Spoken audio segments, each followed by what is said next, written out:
श्री शिवाय नमस्तुभ्यम। स्वागत है आपका शिव पुराण शरुद्र संहिता द्वितीय खंड 18वें अध्याय में। शिव और सती का विवाह।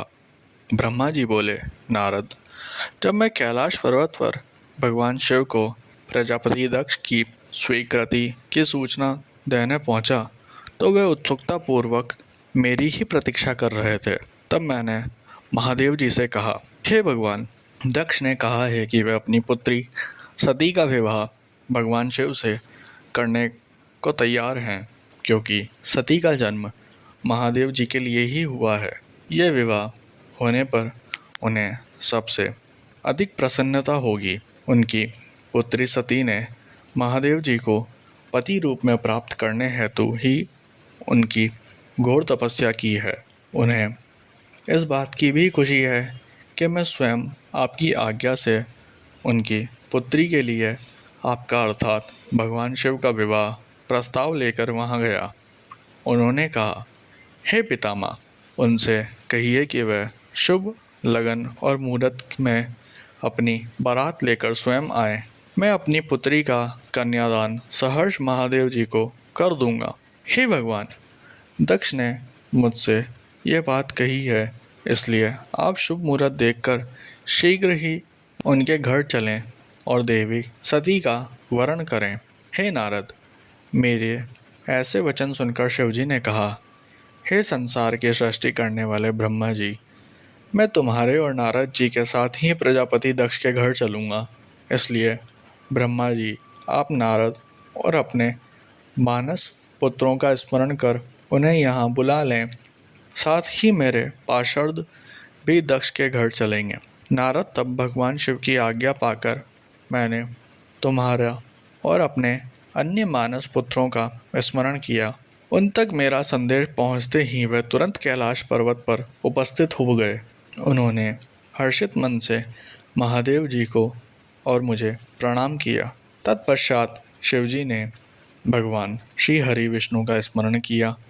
भगवान विष्णु देवी लक्ष्मी के साथ अपने विमान गरुड़ पर बैठ वहां आ गई।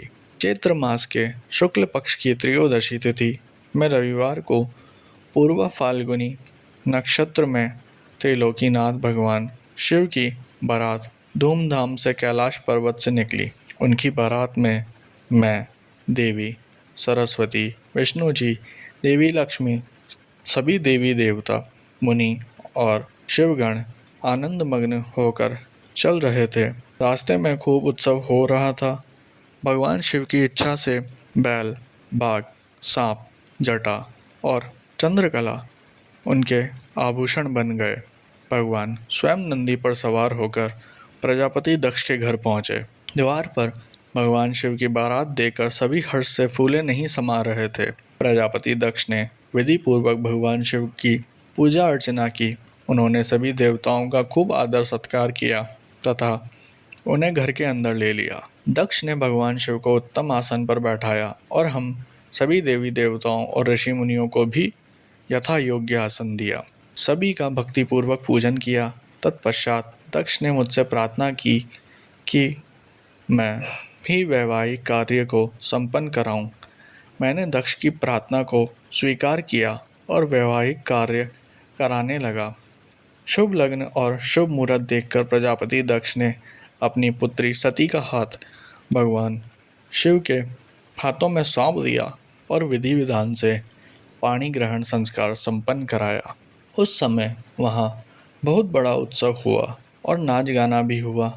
सभी आनंद मग्न थे।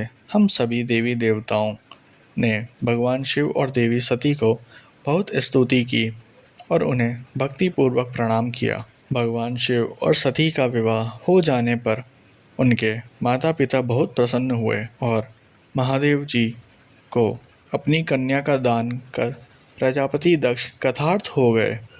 महेश्वर का विवाह होने का पूरा संसार मंगल उत्सव मनाने लगा।